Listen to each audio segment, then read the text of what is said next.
আমাদেরকে নিজের পায়ে দাঁড়াতে হবে, আত্মমর্যাদা নিয়ে চলতে হবে। আমাদের এই অর্থনৈতিক গতিটা যেভাবে আমরা এগিয়ে নিয়ে যাচ্ছিলাম, মাঝখানে এই কয়েকটা আন্তর্জাতিক ঘটনার জন্যই আমাদের বাধা হলো। যদিও আমাদের দেশের অভ্যন্তরেও কিছু বাধা দেওয়া হয়েছিল, আপনারা জানেন, আগুন দিয়ে পোড়ানো, অগ্নিসন্ত্রাস, এইগুলি তো আমাদের সামাল দিতে হয়। একদিকে এই দুর্যোগ, আবার দিকে আন্তর্জাতিক চাপ, সব কিছু মিলেই কিন্তু আমরা এগিয়ে যাচ্ছি। ইতিমধ্যে আমরা 6 তারিখে বাজেট দেব। ইনশাআল্লাহ বাজেট আমরা ঠিকমতো দিতে পারবো এবং বাজেট আমরা বাস্তবায়নও করব। উত্থান পতন, চড়াই উতরাই থাকবেই, সেগুলি অতিক্রম করে করে আমাদের এগিয়ে যেতে হবে। হতাশ হবার কিছু নেই, আর কেউ হতাশ হবেন না। যত বাধাই আসুক, সে বাধা নয়, সব বাধা আমরা অতিক্রম করতে পারবো। আমি অর্থনীতিবিদদের কাছে এটাই চাই যে দেশের মাটি মানুষ, তাদের কথা চিন্তা করে আপনাদের নীতিমালা প্ল্যান প্রোগ্রাম করবেন। ওই কেউ একজন 2-1 দিনের জন্য দেশে এসে আমাদেরকে উপদেশ দিয়ে যাবে, ওই উপদেশ আমাদের কাজে লাগবে না। কাজে লাগবে নিজের চোখে দেখা এবং মানুষের জন্য করা, এটাই কাজে লাগবে।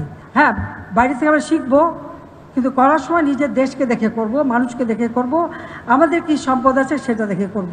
জাতির পিতার অধুরা কাজ, সেটা সম্পন্ন করাই আমার একমাত্র লক্ষ্য। সেখানে আপনাদের সহযোগিতা চাই আমি। আমাদেরকে নিজের পায়ে দাঁড়াতে হবে, আত্মমর্যাদা নিয়ে চলতে হবে। আমাদের এই অর্থনৈতিক গতিটা যেভাবে আমরা এগিয়ে নিয়ে যাচ্ছিলাম, মাঝখানে এই কয়েকটা আন্তর্জাতিক ঘটনার জন্যই আমাদের বাধা হলো। যদিও আমাদের দেশের অভ্যন্তরেও কিছু বাধা দেওয়া হয়েছিল, আপনারা জানেন, আগুন দিয়ে পোড়ানো, অগ্নিসন্ত্রাস, এইগুলি তো আমাদের সামাল দিতে হয়। একদিকে এই দুর্যোগ, আবার দিকে আন্তর্জাতিক চাপ, সব কিছু মিলেই কিন্তু আমরা এগিয়ে যাচ্ছি। ইতিমধ্যে আমরা 6 তারিখে বাজেট দেব। ইনশাআল্লাহ বাজেট আমরা ঠিকমতো দিতে পারবো এবং বাজেট আমরা বাস্তবায়নও করব। উত্থান পতন, চড়াই উতরাই থাকবেই, সেগুলি অতিক্রম করে করে আমাদের এগিয়ে যেতে হবে। হতাশ হবার কিছু নেই, আর কেউ হতাশ হবেন না। যত বাধাই আসুক, সে বাধা নয়, সব বাধা আমরা অতিক্রম করতে পারবো। আমি অর্থনীতিবিদদের কাছে এটাই চাই যে দেশের মাটি মানুষ, তাদের কথা চিন্তা করে আপনাদের নীতিমালা প্ল্যান প্রোগ্রাম করবেন। ওই কেউ একজন 2-1 দিনের জন্য দেশে এসে আমাদেরকে উপদেশ দিয়ে যাবে, ওই উপদেশ আমাদের কাজে লাগবে না।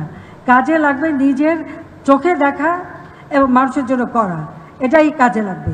হ্যাঁ, বাইরে থেকে আমরা শিখবো, কিন্তু করার সময় নিজের দেশকে দেখে করব, মানুষকে দেখে করব, আমাদের কি সম্পদ আছে সেটা দেখে করব। জাতির পিতার অধুরা কাজ, সেটা সম্পন্ন করাই আমার একমাত্র লক্ষ্য। সেখানে আপনাদের সহযোগিতা চাই আমি।